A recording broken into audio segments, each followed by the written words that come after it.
I took my girl bossing to the next level.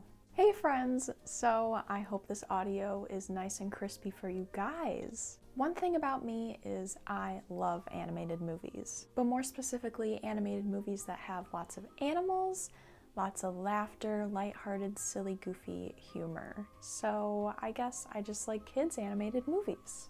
But anywho, today I'm going to be doing something a little different, a little out of the box from my usual content. Today I'm going to be I'm not going to be animating a movie. Today I'm going to be ranking animated movies into a tier list. So if you want to catch that, stay tuned.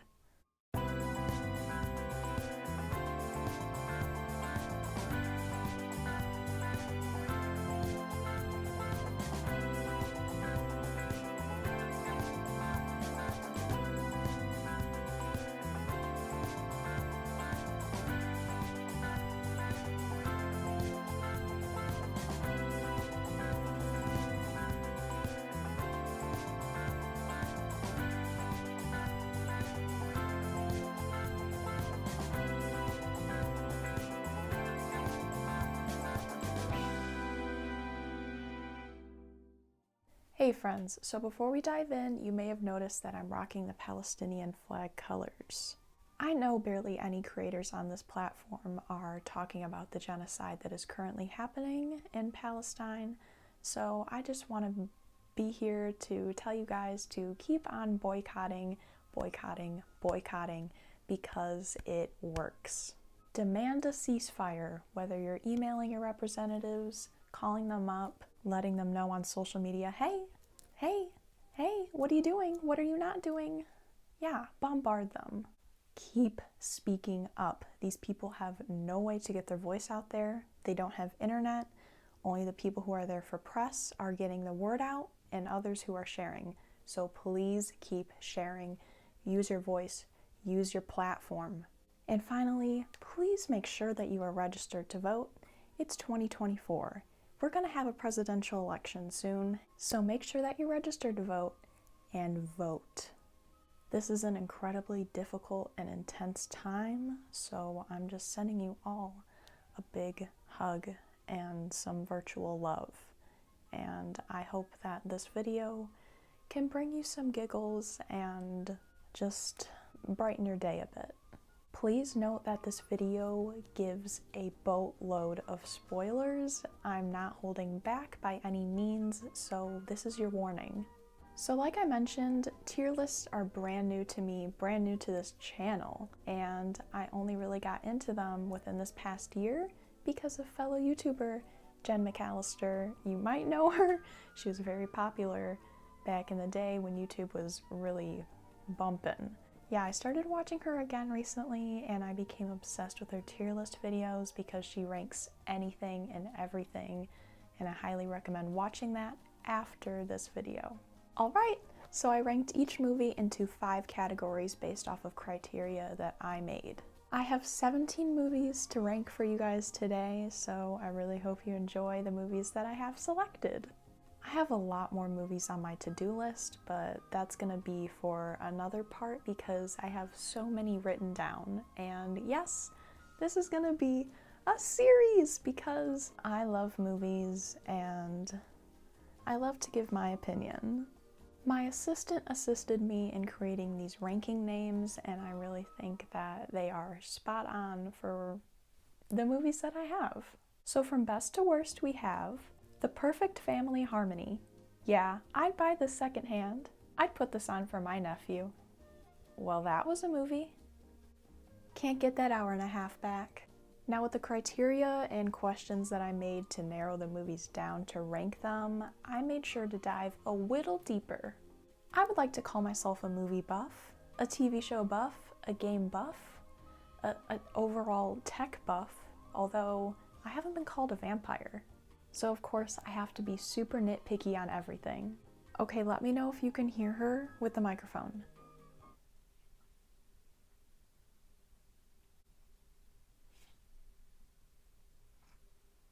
Why are you so loud right now? Oh my god. Bless you! I'm also a huge fangirl and almost every single animated movie that I watch, I will do a cosplay based off of it because I'm just a cosplaying type of gal. And to any movie studios watching this, if you should invite me to a movie premiere, I solemnly swear, I pinky promise you, that I will show up to your movie premiere in full cosplay. And that's my manifestation. But anywho, here's the criteria that I made. When I'm ranking the movies, I'm probably going to switch around the order of some of the questions just so it makes more sense with what I'm talking about, but here's what I have so far.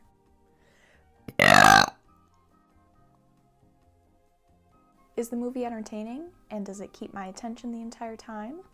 Does this movie make me laugh out loud like Hilary Duff, or am I just giggling on the inside? Is the movie soundtrack even good, and is it even memorable?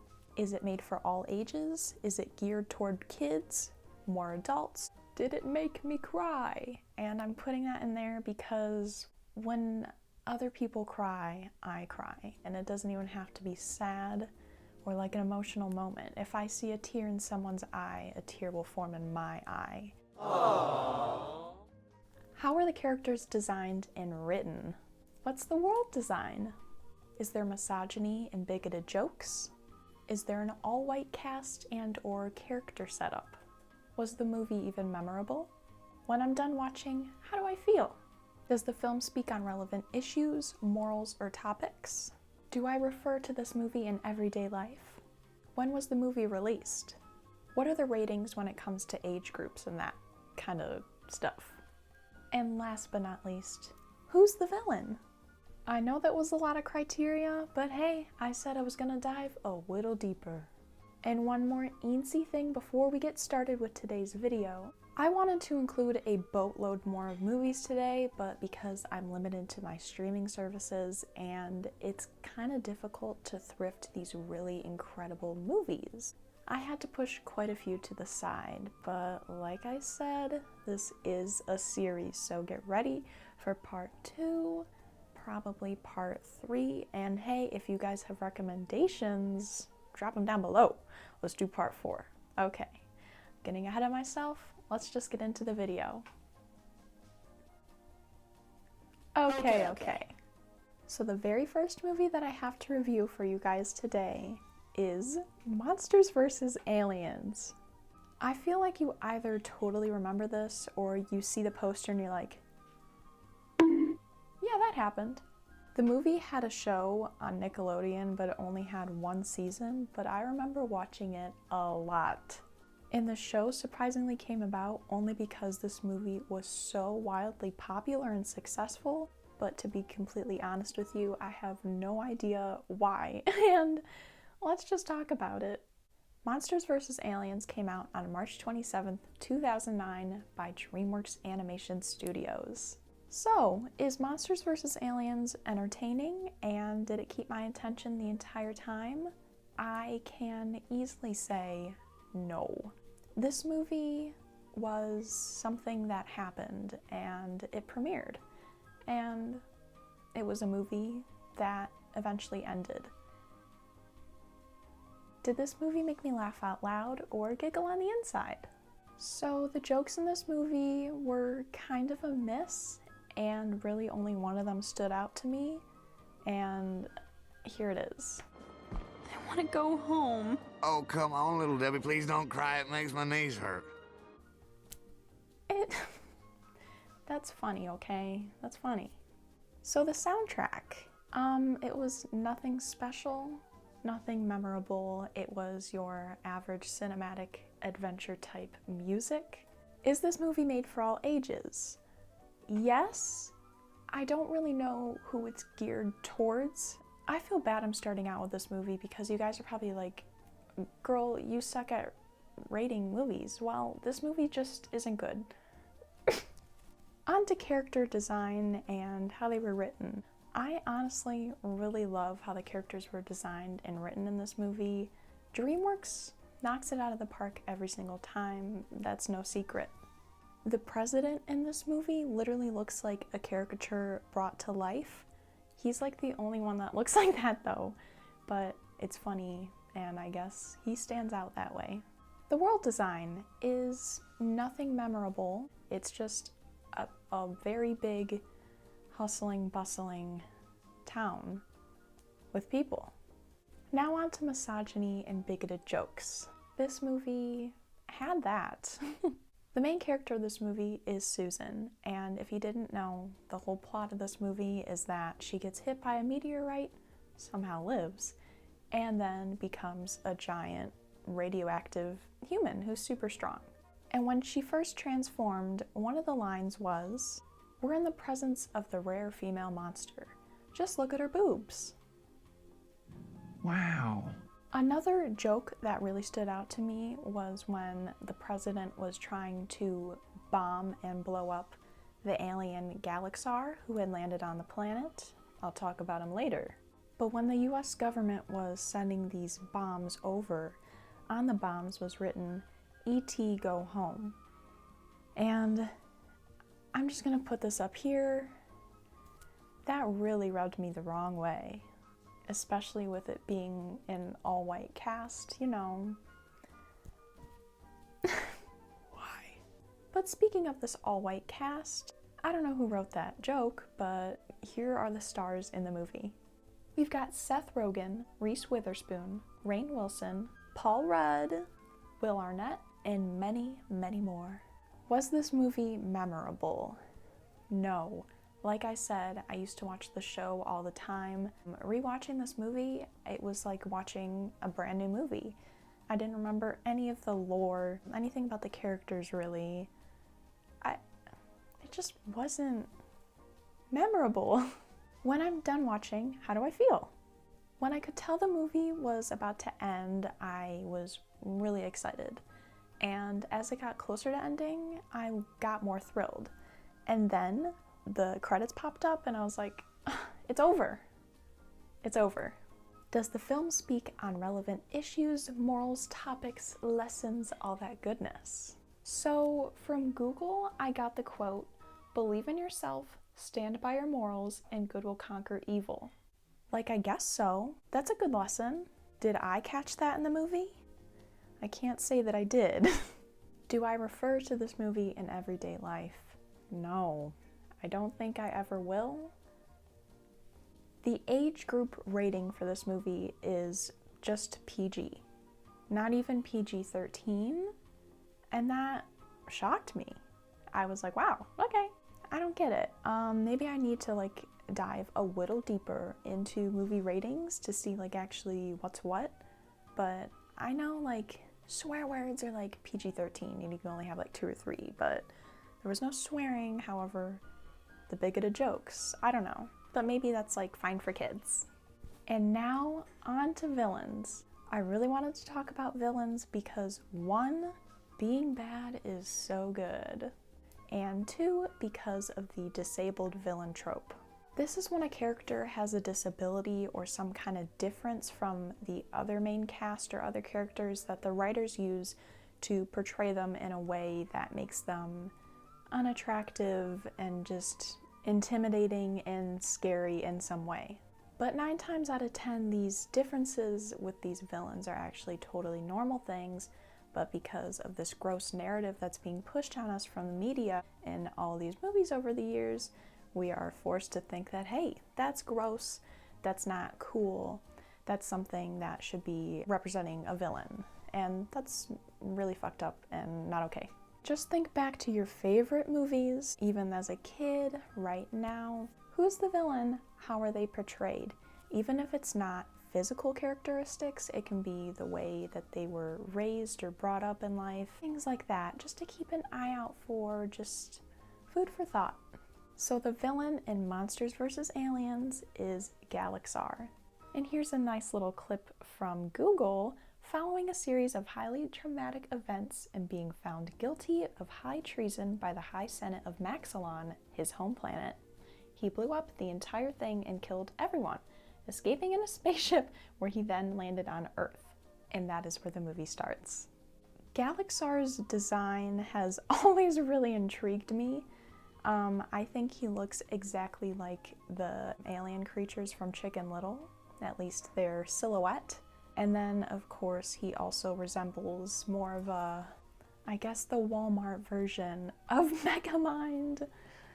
But with Galaxar's design, yeah, he isn't the prettiest guy, but again, things that are totally normal, but maybe it's the fact that he's just an evil alien where you're like, oh.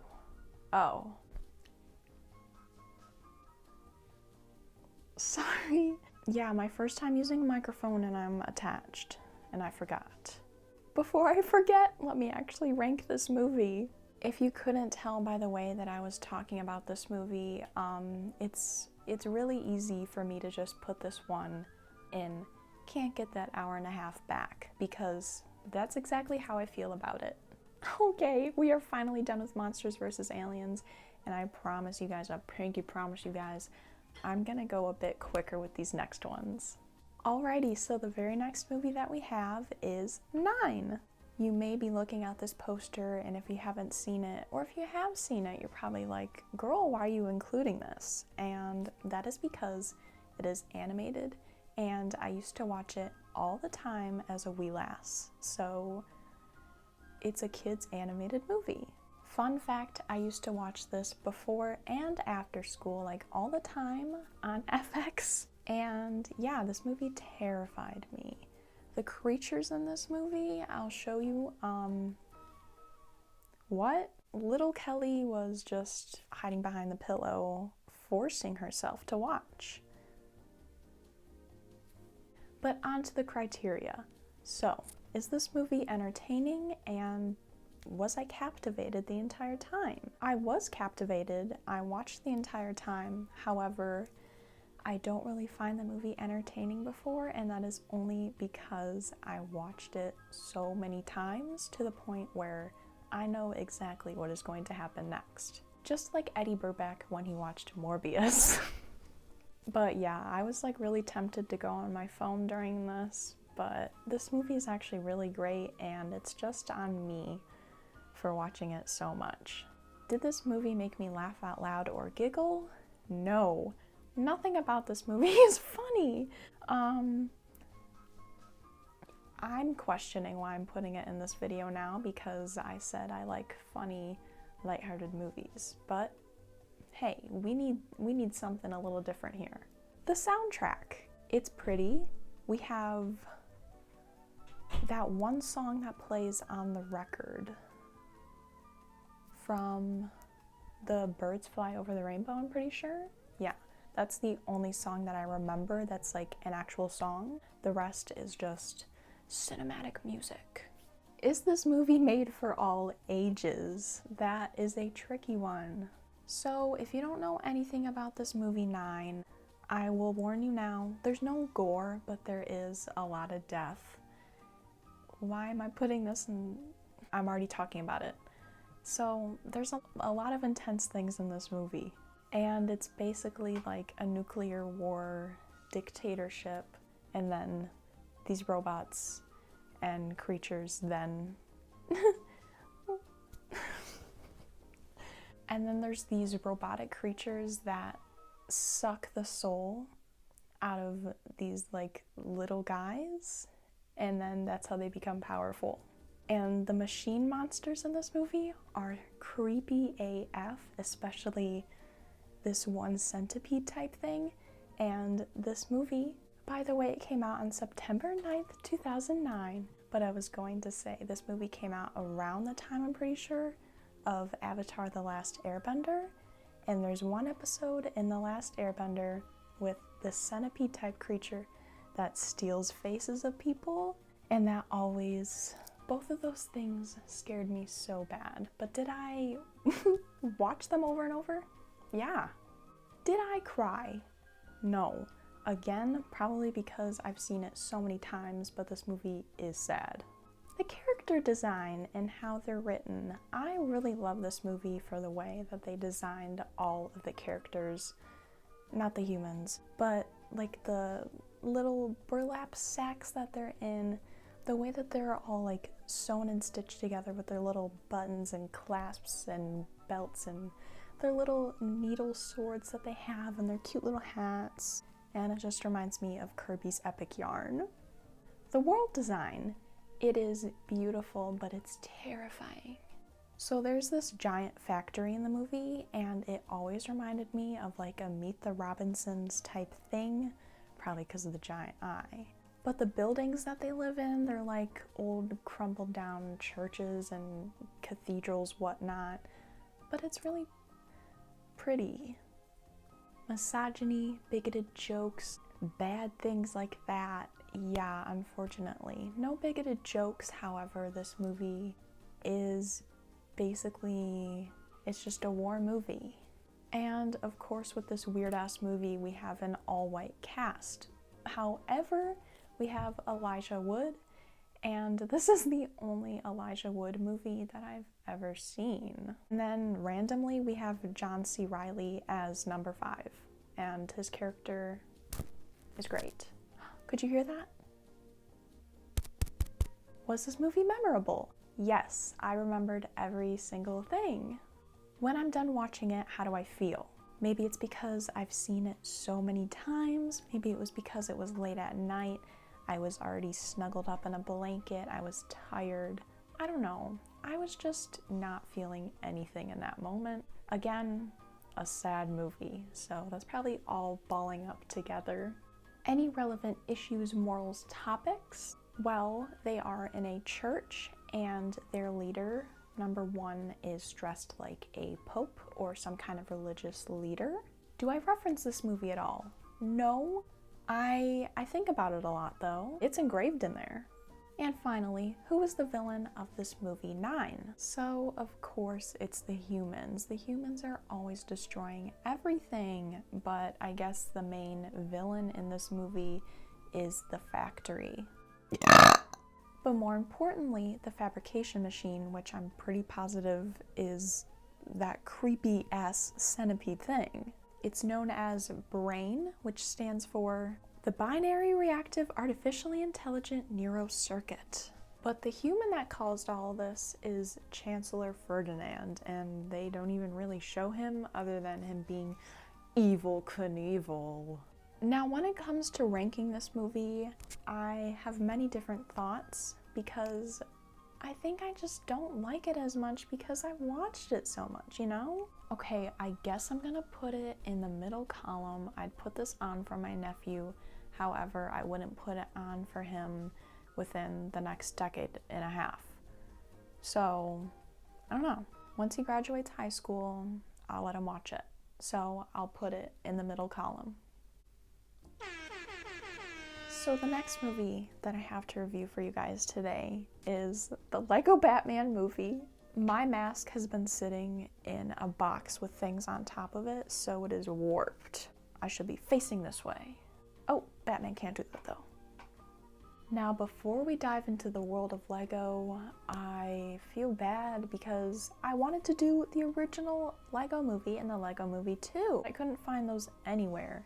And I feel like it's okay to skip to Batman because it is technically a spin-off, like it's not a part of the series, you know? So it's okay just to go to Batman now. So let's talk about him. Is this movie entertaining? Well, if you have somehow never seen the Lego Movie 2, yeah, this movie's funny AF.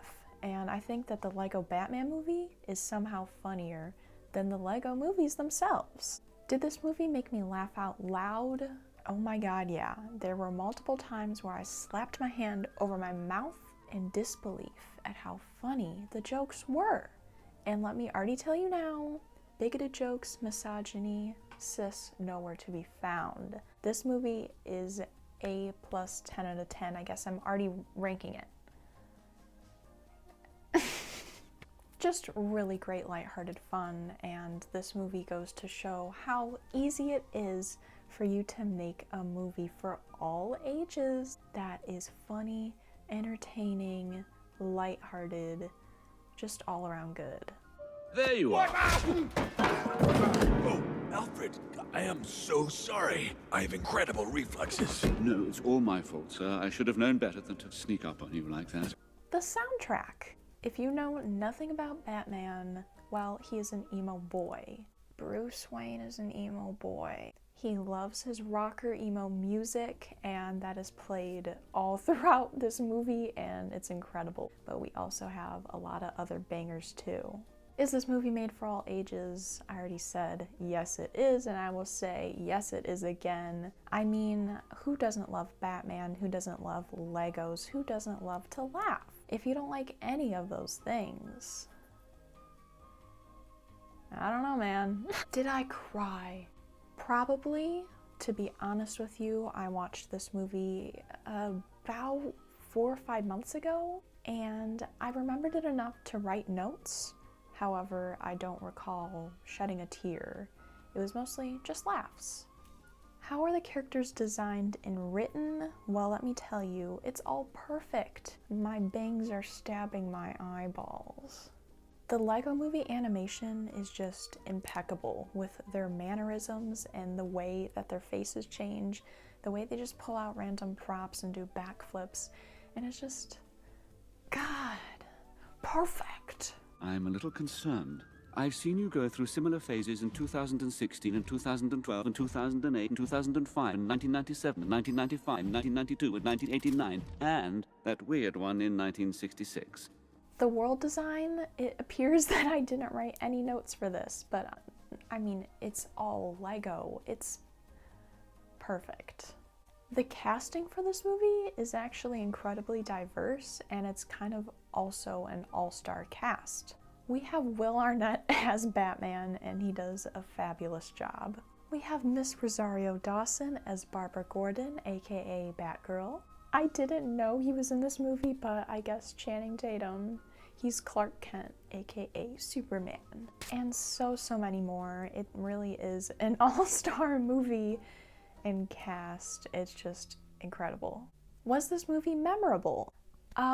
I feel like I'm gonna say this for a lot of the movies, but I really didn't remember anything going into it, and I was kind of worried. I'm like, whoa, did I ever watch this movie? But yes, as soon as I hit play, everything came rolling back, and I really enjoyed watching it again, and I picked up so many more things, and it was just so fun to watch. When I'm done watching, how do I feel?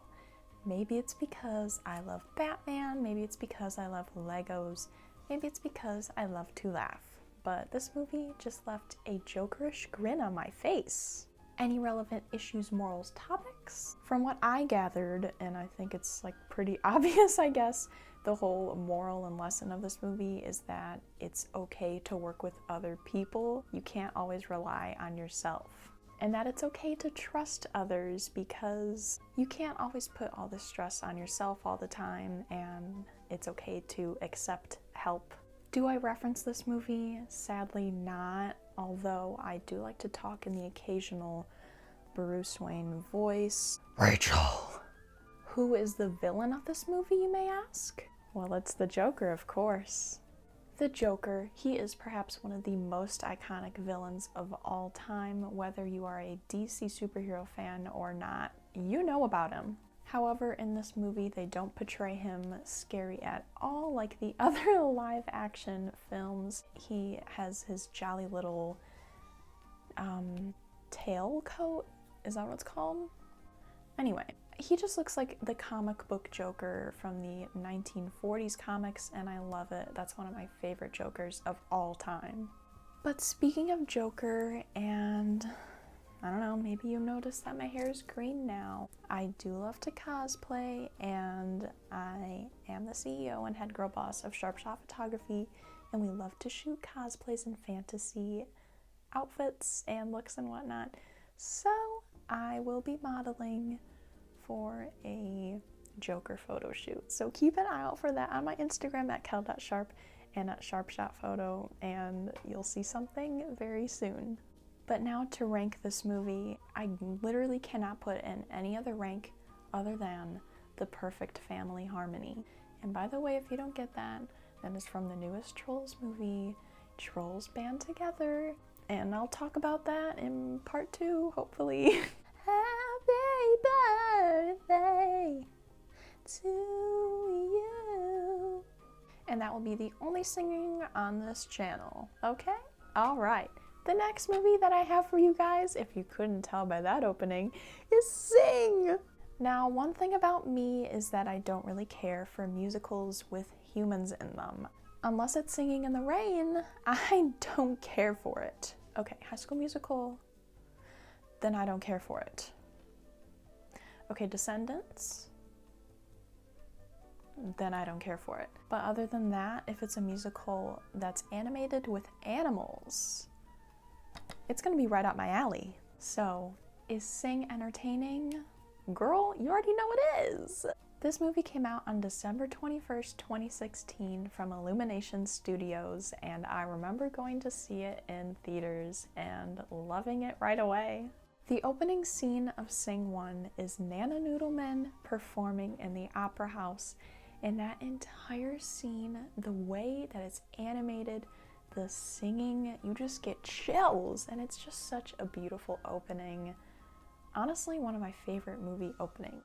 Did I laugh out loud?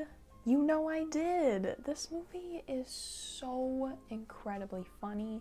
I'm gonna post so many clips from it. Hopefully I can post clips from these movies without getting copyright. And if there ends up being no clips, that's because it was a copyright strike. But hopefully that doesn't happen, and I can show you guys the funny moments. So, here's one. Well, what is this you got here? What do you smoke out of this? That's my inhaler. The soundtrack for this movie, if you don't know anything about Sing, well, they're always singing. And they sing a lot of mainstream, a lot of pop, a lot of rock, literally anything. I mean, they're singing opera. It's all fantastic, and whoever is selecting these songs, they're doing a really good job because they're all good. Is this movie made for all ages? Yes, it certainly is. Whether you are an itty bitty baby, I don't know why you'd be watching this as a baby, but you're gonna enjoy it then.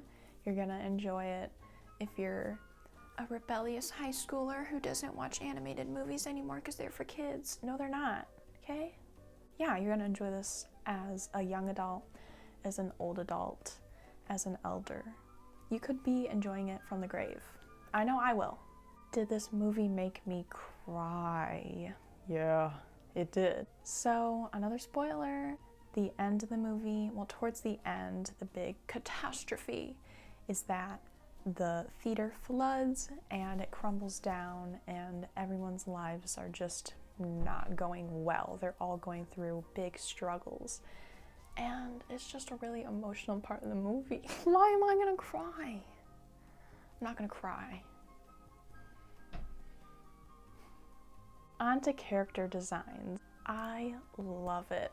It's Illumination, so okay, future Kelly, correct me if I'm wrong, but I'm pretty sure it's the same as The Secret Life of Pets, which will have to be in part 2. Those movies are great. The animals all look very similar, but they're more humanified. Is that the word? I don't know. But they're wearing clothes and they're talking and they're cute. The main guy in this movie is Buster Monica Moon. It's actually just Buster Moon, but if you know Austin Monica Moon, then yeah. He's voiced by Matthew McConaughey, which this movie came out in 2016 and I just figured that out yesterday. It doesn't sound like him at all. Maybe he's just a really good voice actor. Another character that I want to talk about is Miss Crawley. She's Buster Moon's right-hand man, his assistant, and she literally brings all the laughs to the movie. Well, a majority of the laughs. I'm just gonna play a few clips and you can giggle. Hello? Who is it? It's me, your boss, Mr. Moon. Oh, hello, Mr. Moon. There we go. But because I love to cosplay and because I have green hair and because I love Miss Crawley, I was thinking of doing a Miss Crawley cosplay. Ah! The world design. Well, it's Illumination, so you know it's gonna be aesthetically pleasing, and the world is just so big and beautiful, and it looks like San Francisco type of vibe. Any misogyny or bigotry in this movie? No, literally nothing. Once again, here's another movie that goes to show how easy it is to have a movie for all ages without it being weird. And the casting in this movie, it's an all-star cast. We've got Reese Witherspoon as Mama Rosita. We've got Taron Egerton as Johnny the Gorilla. Now, I've only ever seen him in the Kingsman movies, and so every time I watch the Sing movies and I hear him, I just find it so funny. Like, he's a really good singer, actually. I mean, he played Elton John in the Elton John movie, which I haven't seen. But, I mean, he can obviously sing, so good for him. And the queen that stole the show, Miss Tori Kelly as Mina the Elephant. Now, I will not accept any Tori Kelly slander here. I understand her character in this movie is it's funny, okay? But actually watching the movie back, I love her character. It's just that first scene really gets to you. Happy birthday to you. What? Come on, make your way. Was this movie memorable? Absolutely, yes it is. I enjoy this movie every time I watch it. It's one of those movies where I really don't think I could get tired of watching it, but I'd have to give myself some time in between. But it's just so good. Any relevant issues, morals, or topics that they talk about? I forgot who said this quote in the movie, but when they said it, I had to type it down because I'm like, that's so real. The only thing about hitting rock bottom is that you can only go up. Do I reference this movie? Absolutely all the fucking time. If you have ever received a birthday card from me since 2016, chances are that you would have received a Mina the Elephant birthday card.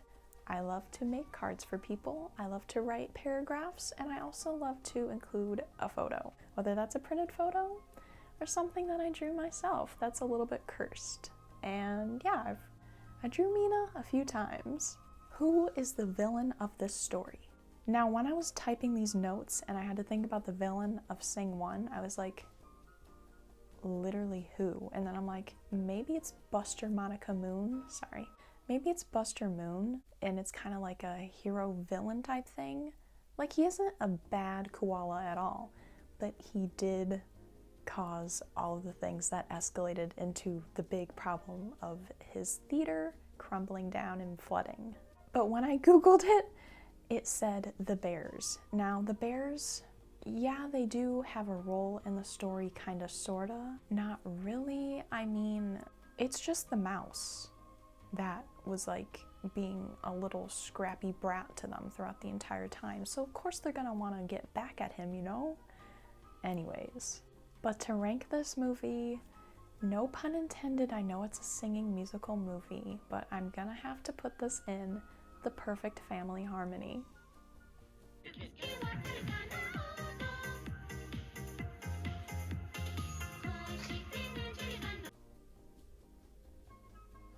So the very next movie that I have for you guys today is Sing 2. Sing 1 came out on December 21st, 2016, and Sing 2 came out December 22nd, 2021. Is this movie entertaining? Guys, I think you already know my answer to this. Yes, of course it is. Now, it's no secret that with some movie series, when they make a spin-off of like the really good OG first film, the ones after that aren't so good. However, with Sing 2, I think it's equally as good. It's just such a heartwarming movie, and this time there's a little road trip scene, and I love it so much, and it reminds me of the road trip scene from Turbo, which sadly will not be in this video. However, it might be in part 2. Did I laugh out loud? Many times. I think the humor in the second one is better than the first one. And again, Miss Crawley stole the show when it comes to humor.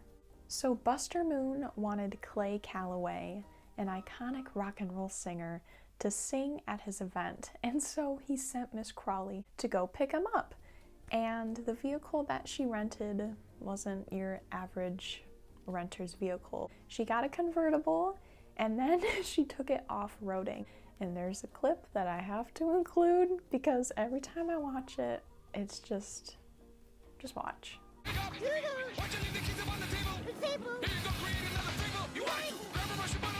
Your destination is on the right. On the right. Okay. And then when she brought it back to the dealership, it was absolutely totaled. There was paint splattered over it. And she pulled up to the dealership and she said, "Don't worry, there's a full tank of gas." The soundtrack for this movie, once again, phenomenal. So many more bangers and just iconic overall. Is this movie made for all ages? Yes, it certainly is.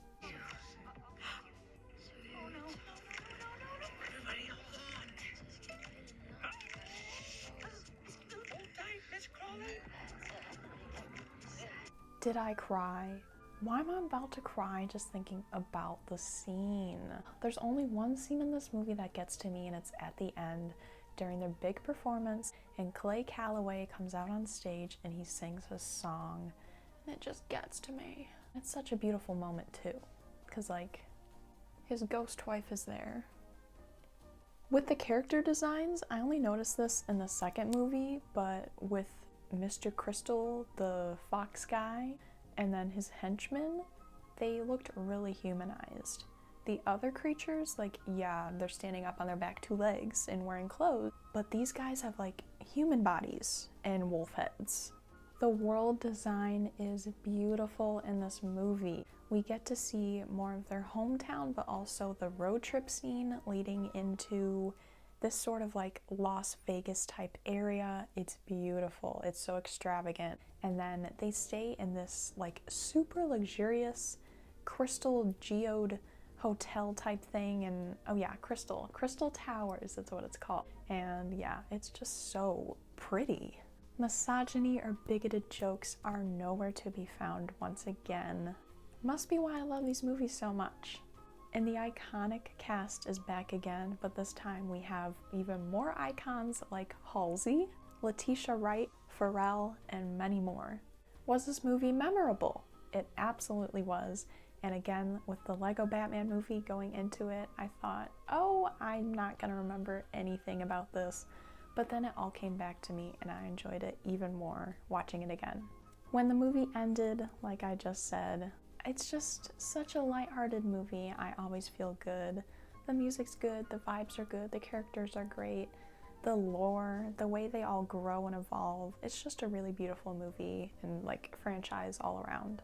Now, unfortunately, I don't refer to the second movie, but I think about it all the time.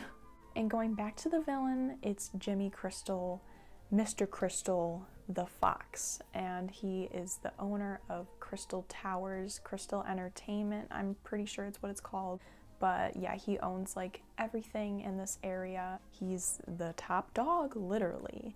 And yeah, turns out he isn't such a good guy.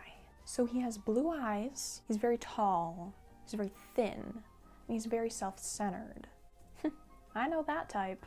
But yeah, he's just really controlling, and then at the end of the movie, he goes off his rockers, and then he tries to throw Buster Moon off of this balcony thing in the theater. And I mean, you're just gonna have to watch it because that entire scene, the entire movie, is just great. And to rank this movie, I have to put it right next to Sing 1 in the perfect family harmony, because that's what it is. Okay guys, I lied. Here's some more singing. Teenage Mutant Ninja Turtles, Teenage Mutant Ninja Turtles, turtles in a half shell, turtle power.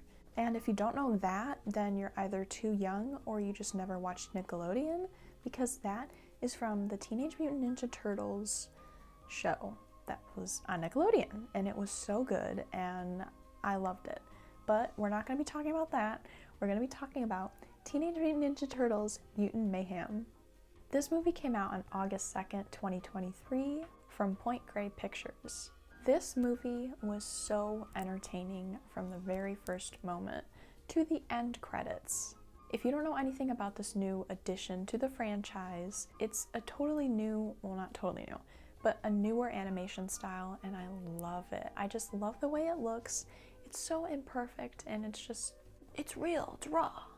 Like I said, this movie came out in August, and that's when I saw it in theaters, and so my notes might not be the freshest. When it comes to me LOLing or giggling on the inside during this movie, I don't recall. I'm sorry. I don't remember. But one thing that I do remember is that I did cry. I crew so much that I crow.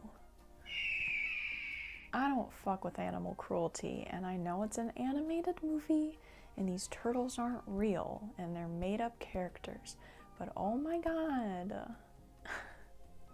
Literally every animal in this movie, it shows them how they, like, went through the ooze and, like, the terrible life that they had, and I'm like, oh my god, that's so sad. There's a beautiful dog outside. But don't worry, I don't want to throw you off on this movie. It's actually really, really incredible, and it's really entertaining, and I love watching the turtles grow up.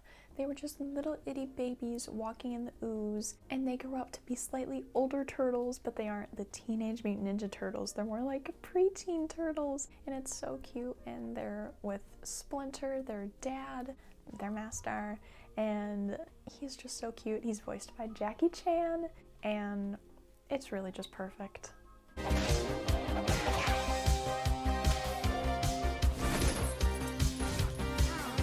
The soundtrack. I'm gonna be honest with you, the only song that I can recall from that movie is Superfly, and that's because they played it when Superfly came up on screen. So now every time that song plays, I just think of him and this movie. I kind of already touched on this, but the character designs are so cool. I'll throw a few photos up, but just the way they're all like animated, it's so different and unique, and I just really love it. I think it's super cool. The world design is equally as cool. It's giving a little bit of Gotham kind of vibes. I'm digging it. It's cool. I did not notice any misogyny and bigotry, but again, I saw this movie a few months ago, and I could just be like forgetting, you know, because that's what happens. However, the cast is incredible.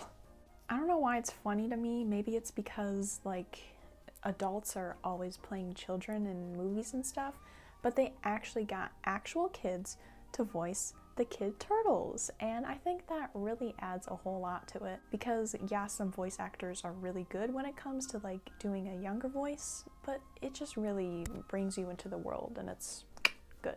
So we've got Seth Rogen again. I think he's actually a writer in this movie, or producer, director. He was in charge of making the movie in some way. We have Mr. Beast. Bruh. I didn't even know he was in this movie again until I was researching my notes and I was looking up the cast. And I'm like, okay, he's in it. Why? We have Jackie Chan, of course. We have Ice Cube. We have John Cena.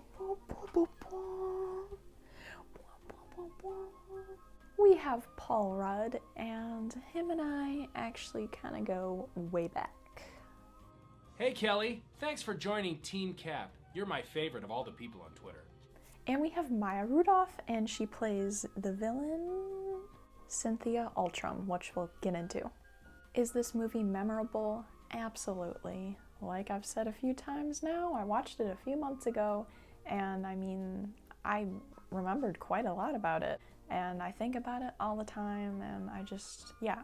If I ever encounter that DVD at the thrift store, I will for sure be thrifting it. Any morals or lessons or relevant topics? The lesson, I would just say, the power of teamwork. Okay, so the villain, Cynthia Ultram.